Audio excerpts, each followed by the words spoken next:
Inclusive, eu estava até comentando que no conselho foi uma das coisas que eu mais reforcei, porque para mim é um tema caro. E sempre que eu falo de liberdade é uma confusão, porque é comum ouvir assim, mas não pode ter liberdade demais. E na minha cabeça não funciona esse silogismo. Como é que existe liberdade demais, liberdade de menos? Para mim, esse pensamento ele é muito extremo. Ou é livre, ou não é. Se é de menos, não é liberdade. Não existe liberdade demais. Liberdade é uma expressão única. Significa que eu não tenho ninguém prendendo ou segurando as rédeas de minha vida, além de mim mesmo. E por que isso gera tanta confusão? Porque nós vivemos em uma sociedade onde o conceito de liberdade, ele geralmente é desassociado de um outro conceito que precisa existir para que haja liberdade. Eu estava lendo o Salmo e achei interessante a escolha do Salmo. Por quê? Porque geralmente os Salmos não tratam da liberdade no mesmo contexto que os evangelhos tratam de liberdade. Os salmos geralmente são escritos em momento de aflição e angústia de guerra. Então a liberdade que o salmista está clamando aqui é uma liberdade a partir de um princípio militar. Eu tenho inimigos e eu preciso que esses inimigos não tenham poder sobre mim. E Deus, por favor, me livre deles. Só que dentro do evangelho, o conceito de liberdade não se resume a um princípio militar. E eu acho que é aí que começa a grande confusão que nós temos na vida cristã, porque nós muitas vezes lemos os salmos para falar de liberdade nessa linguagem poética e confundimos a ideia de libertos de uma opressão momentânea com o conceito de liberdade.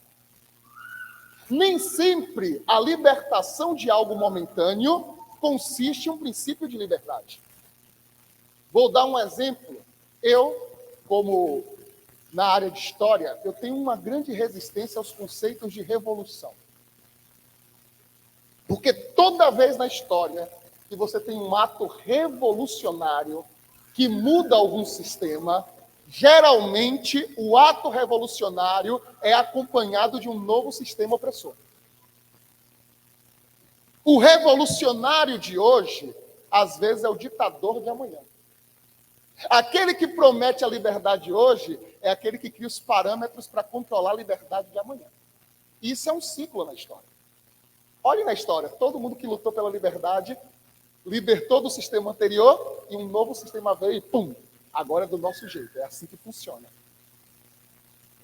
Alguns que na teoria eram muito bonitos, mas na prática se tornaram mais opressores do que o seu antecessor. Porque Tolstói até vai dizer, né, o desejo do servo, muitas vezes, é se tornar um dia o Senhor. Então, esse conceito que muitas vezes pregamos na igreja de libertação, ele se resume simplesmente a uma libertação no sentido militar. Aí a gente vem, e eu já participei de igrejas que eram assim, vamos circular a igreja 7 vezes, porque os muros vão cair, nós vamos ser libertos. E a pergunta é, libertos do quê? Muitas vezes nós só estamos preocupados, assim como o salmista, numa aflição momentânea. Estou sendo perseguido no trabalho, eu preciso de libertação. Eu estou tendo um problema na família. Não, preciso que Deus me liberte. Mas o conceito de liberdade trazido pelos evangelhos, ele é muito mais amplo que isso. Ele tem uma dimensão muito mais profunda. E muitas vezes não está ligado ao conceito de libertação física. Até porque, muitas vezes, o apóstolo Paulo proferia sua liberdade estando cativo fisicamente. Então, o conceito de liberdade do evangelho não tem a ver com o físico. Não tem a ver com estar livre de um inimigo momentâneo. O conceito de liberdade tem a ver com um processo de como eu enxergo e compreendo a forma que eu vivencio as minhas experiências da vida. E dentro desse conceito existe um outro conceito que precisa estar alinhado. E aí que entra o grande problema quando a gente fala de liberdade. Alguém diz, não, mas não pode dar liberdade demais. Não, pode sim, deve. O problema é que nós vivemos em um grupo, e até na igreja, onde o conceito de liberdade está desassociado do seu conceito primário. E eu queria ilustrar isso com uma história que eu contei essa semana para os meus alunos, que eu gosto muito. Na Grécia Antiga tem um mito que conta que um homem foi amaldiçoado pelos deuses para ter um filho, que ele nasceu com metade homem e uma cabeça de touro. E como ele queria privar a sua cidade desse terror, ele contratou um engenheiro muito incrível chamado Dédalo e mandou construir um labirinto e aprisionar esse cidadão no meio. E aí ele obrigava todas as cidades que ele dominava a mandar cada ano 7 jovens para que esse cidadão se alimentasse. Dédalo entrou em angústia, porque fez parte de um projeto que... E quando ele pensou em fugir ou sair da cidade, ele descobriu que ele não tinha mais sua liberdade. O rei disse, não, daqui você não sai, porque se você sair, você vai ensinar o povo como sair do seu labirinto.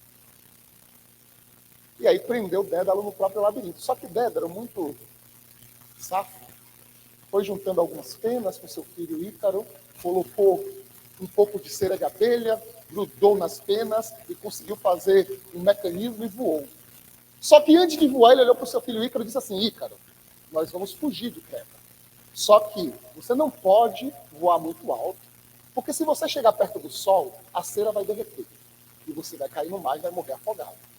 Você não pode voar muito baixo, porque se você voar muito baixo, as águas do mar vão bater na cera, você vai morrer afogado. Ícaro, tudo bem. Dédalo, um homem mais velho, sábio, maduro, voou no meio certinho e chegou do outro lado, depois da ilha. Quando ele olha para trás, ele não vê seu filho Ícaro. Porque Ícaro ficou tão empolgado com a possibilidade dele voar, que ele queria voar mais alto, e mais alto, e mais alto. E ele chega perto do sol, as ceras derretem, as penas caem, e Ícaro cai e morre afogado. O que é que Dédalo poderia fazer sobre isso? Nada. O que foi que tinha que ser feito, já foi feito. Instruiu-se. E aí diz o quê? Ele tinha que ter liberdade de menos. Tinha que dar uma asa que controlasse onde ele poderia voar. Amarrar uma cordinha. Não. Porque a liberdade ela precisa estar acompanhada de maturidade. O grande problema não é ter ou não ter liberdade. O grande problema é se eu tenho maturidade ou não para lidar com uma condição que é natural da vida. Eu sou livre. Não existe a ideia de ser, vai me dar. Não, eu nasci livre. E tudo que eu faço é uma escolha minha. Eu fui criado livre. Eu fui criado tão livre que o Deus que me criou não queria que nós fôssemos alguém condicionado a uma realidade única. E diz a Bíblia que Deus formou um jardim por 7 dias. Perfeito, lindo, maravilhoso. Criou o homem e disse o quê? Agora está tudo lindo. Não, o próprio Deus colocou uma árvore lá no meio e disse, olha, tem uma opção para você aqui. Porque eu não criei você para ser alguém condicionado e preso a algo que você não queira. Porque você foi criado em imagem e semelhança de Deus. E sabe qual é o que chega mais próximo da nossa vida de Deus? São 2 coisas. A capacidade de amar e a liberdade de escolher. Os animais são presos pelos instintos, mas o ser humano, imagem e semelhança de Deus, é capaz de escolher. Inclusive contra si próprio. Olha que Deus interessante. Não, estou te dando a liberdade de você escolher algo que é contra você mesmo. Porque é isso que é a vida. Não é ninguém que escolheu por mim. A vida é assim. Então a gente faz o quê? A gente é igual a Ícaro. Foi nos dado asas e foi nos dado instruções. Como é que você deve proceder? O que que você deve fazer? E disse o quê? Agora vou. Agora caminho. E aí você começa a entender que o que Deus está nos colocando é o conceito de do que devemos ser libertos. A esperança de Deus não veio para um sentido militar de nós guerrearmos contra o mundo e vamos conquistar esse mundo e impor ao mundo a nossa revolução. Por que não? Porque aí estaríamos contrariando aquilo que estamos pregando. Porque eu não entendo o cristão pregar liberdade onde ele quer oprimir o outro. Eu não entendo o cristão falar de liberdade enquanto ele quer cercear a liberdade do outro. Se Deus que nos criou nos deu a garantia de escolhermos contra aquilo que nos condenaria, por que eu implico em interferir na liberdade do outro? Porque ser liberto no Evangelho é ser liberto do maior opressor que nós temos. E sabe quem é? Não é o diabo. Não é o mundo. O maior opressor que nós temos somos nós mesmos. A única pessoa capaz de cercear totalmente a minha capacidade de ser livre sou eu. Não, pastor, você está falando errado. A Bíblia fala lá que o diabo dá esse argumento para Deus. Foi o mesmo argumento de Adão. Adão, cadê você? Estou aqui. Por que você está se escondendo de mim? É porque a mulher... Calma aí, pô. A mulher tem o que a ver com isso? Foi você que escolheu. Aí a mulher, por sua vez... Não, mas a serpente... Esse argumento é antigo. Terceirizar a culpa é antigo. E sabe qual é o problema? Terceirizar a culpa é o primeiro sinal de que a pessoa não é madura. É o primeiro sinal de que a pessoa não tem capacidade, não de escolher, mas de assumir a grande responsabilidade da vida. As minhas escolhas são responsabilidades minhas. Eu sou capaz de escolher entre céu e inferno, maldição e bênção, Deus e o oposto. O Evangelho nos traz a grande condição de Cristo. Ele nos convida e diz, aceite.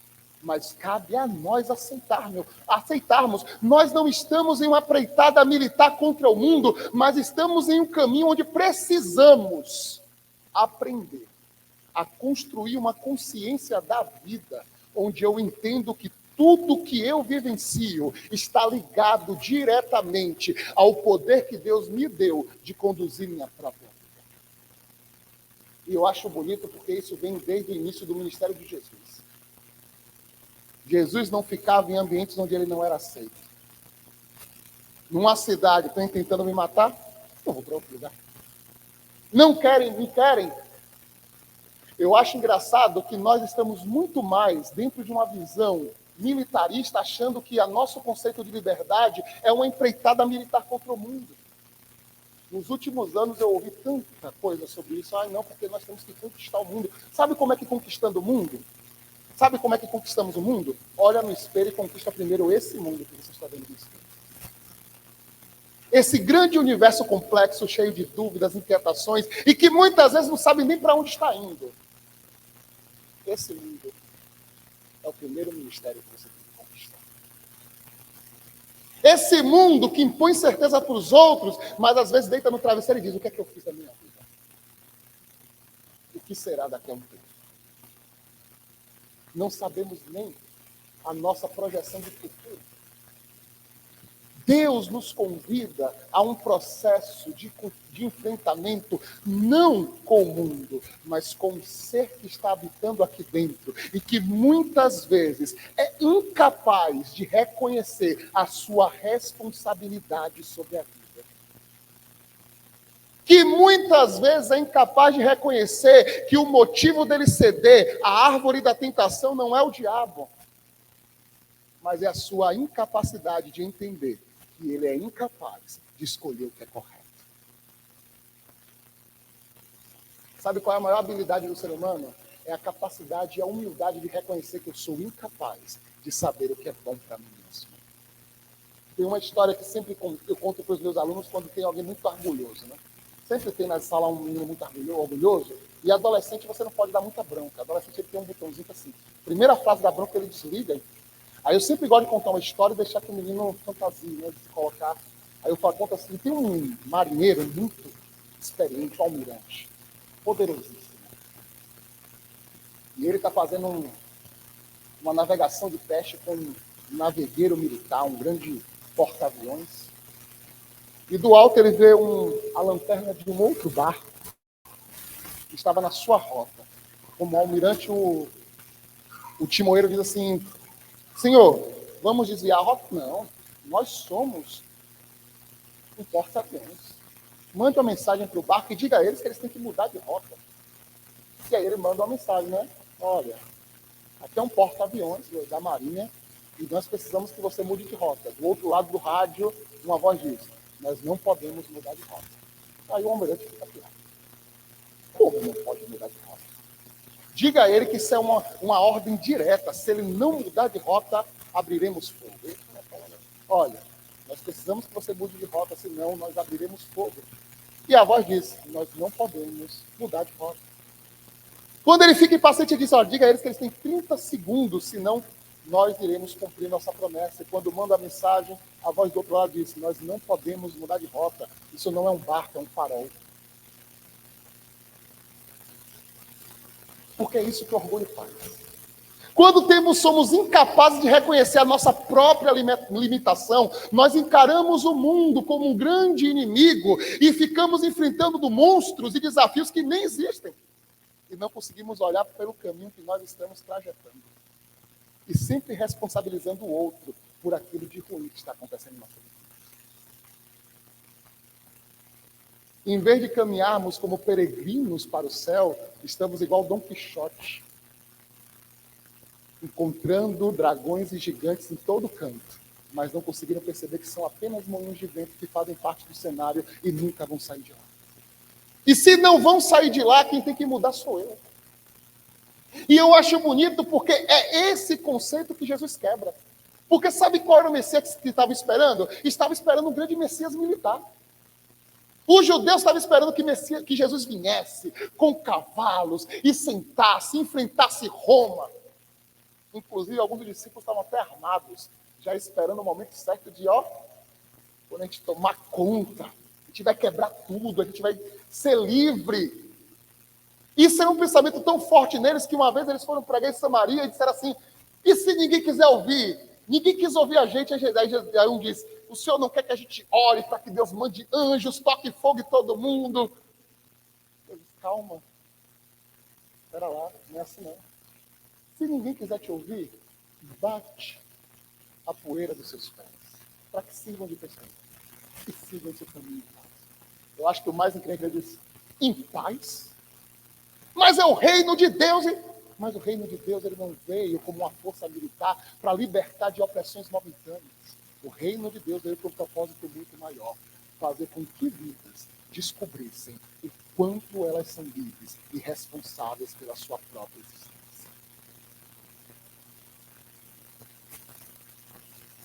Quando Jesus diz: olha, bem-aventurados que choram, bem-aventurados que têm fome e sede de justiça. Aí alguém diz: mas e o pecado? Alguém disser a você que se você for pego em adultério, mas eu digo que se você pensar, Jesus está dizendo: olha, aprenda que o reino de Deus é o seguinte, é reconhecendo quem você é, alimentando em você sentimentos que provêm do reino e tendo a consciência de que o pecado não é uma ação externa que for imposta a você, mas uma condição que você escolhe ou não alimentar em sua própria vida.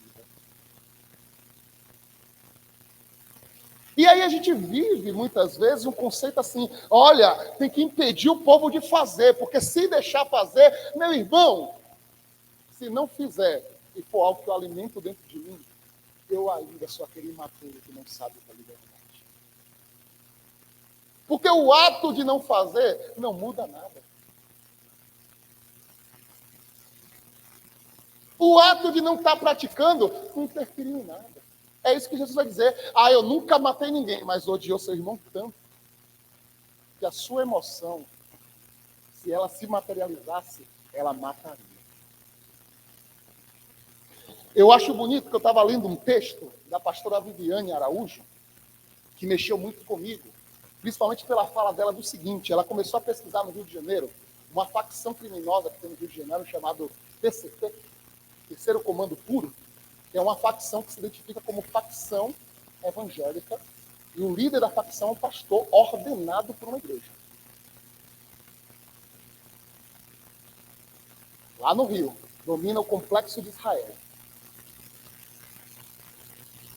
Inclusive, as invasões que eles fizeram foram todas invasões regidas por oração, pregação e ato profético. Deus vai nos entregar nossos inimigos na palma das suas mãos, em citação de vários salmos. E ela começou a pesquisar esse momento, e uma coisa que foi muito interessante, ela disse assim, eu pesquisei, porque no meu coração, como cristã, era inviável a fé cristã ser usada em contexto de violência. E para mim, eu tinha que provar que isso era impossível, só que ela tomou um grande susto. Sabe qual foi o susto? É que ela descobriu que o oficial não modificou nada daquilo que nós pregamos. Eles estavam pregando aquilo que nós muitas vezes pregamos na igreja. O problema é que eles só materializaram sentimentos que muitas vezes ficam só no discurso. Porque o que essa facção faz? Um dos movimentos que eles fizeram, que ficou muito famoso, quem lembra aí do terreiro que foi quebrado lá no Rio de Janeiro? Todo detonado. E o cidadão estava com cacetete, filmando o cidadão. Quebra aí! Porque aqui é diálogo. Foi essa facção que quebrou. Inclusive, o surgimento dessa facção coincidiu com o índice de mortes por motivo religioso e de intolerância religiosa. Por incrível que pareça, coincidiu. Aí alguém diz, não, meu Deus não é esse. Mas quantas vezes a gente não vem para uma igreja, em vez de estar orando pelo irmão necessitado, fazemos campanhas para Deus fechar o espaço religioso de A e B. Porque a nossa luta é contra essas potestades. Enquanto Paulo já disse, nossa luta não é contra a carne, nem contra o sangue. Não, pastor, mas é diferente. Não, eles só materializaram aquilo que estava na emoção. E é isso que Jesus está dizendo. Meu irmão, entenda. Se há no seu coração um sentimento de ódio, o ato de você praticar esse sentimento de ódio ou não interfere, você já matou o seu irmão no seu coração. Você só não teve a coragem de fazer igual Caim, pegar a pedra e arremessar. Você é oprimido por esse sentimento. Porque se ele tem força na sua vida e se alimenta de você, você está cativo a isso. Se você tem inveja no seu coração e isso se alimenta em você, você é prisioneiro disso. Se você tem o sentimento de praticar o mal contra alguém, mesmo que você não pratique isso está sendo alimentado em você, você é cativo por isso.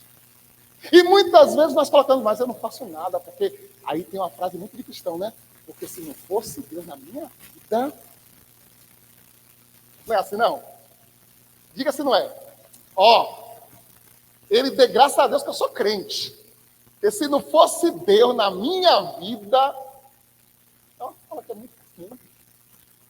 E esquece que é disso que Jesus está falando.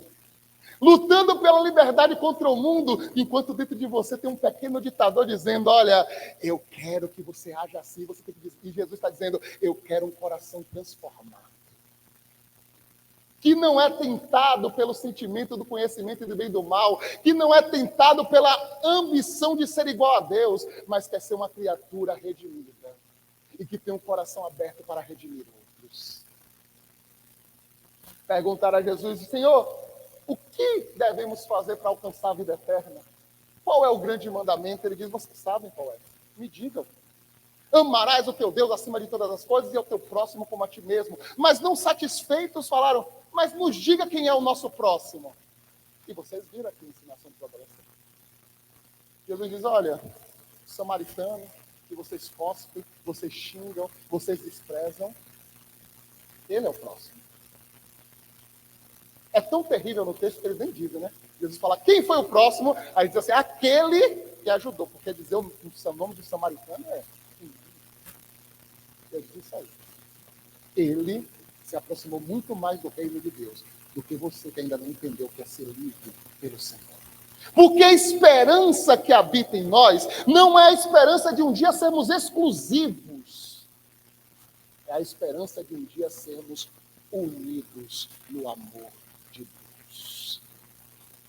A esperança que nos liberta não é a esperança que um dia Deus vai descer como um cavaleiro matando meus inimigos, mas é a esperança do salmista Davi que diz, prepara uma mesa para mim perante os meus inimigos e unge a minha cabeça com óleo e o meu cálice transborda, porque do meu cálice vai cair na mesa, no cálice do meu inimigo, no cálice do outro, e o momento que era de inimizade se torna um banquete para festejar a vitória de Deus.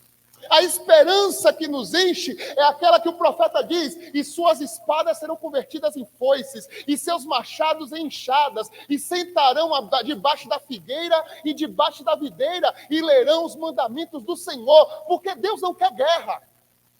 Deus quer um povo que sabe agregar, reunir e dizer: somos unidos e livres na esperança que temos em Deus.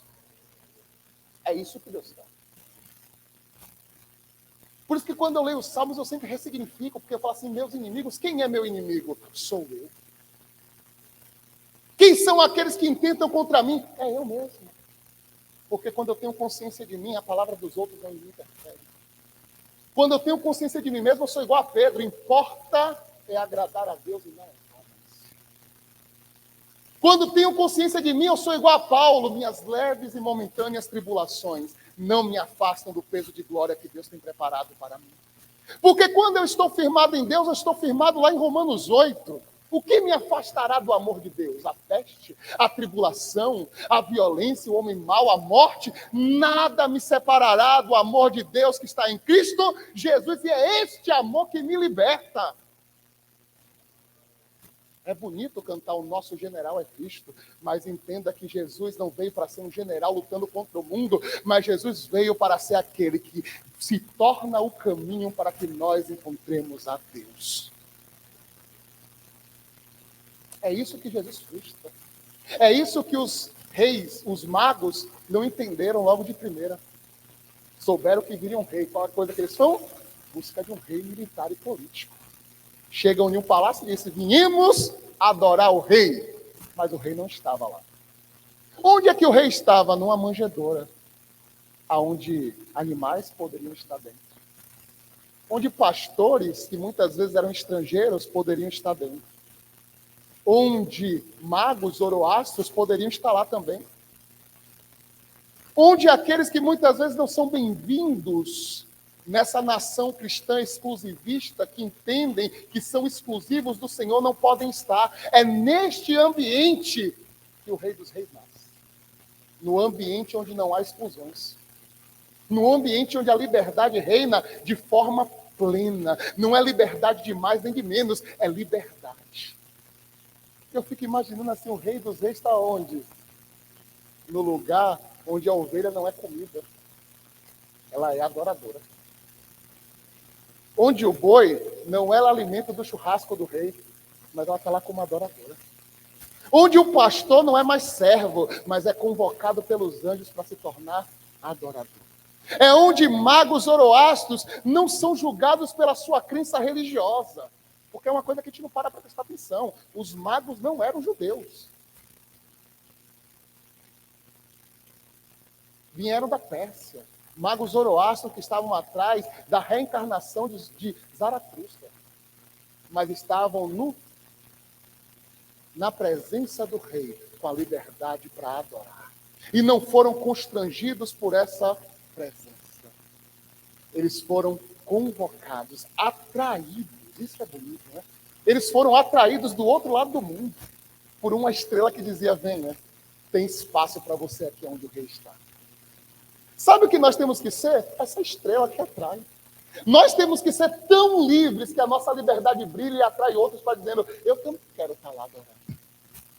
Eu também quero agregar lá.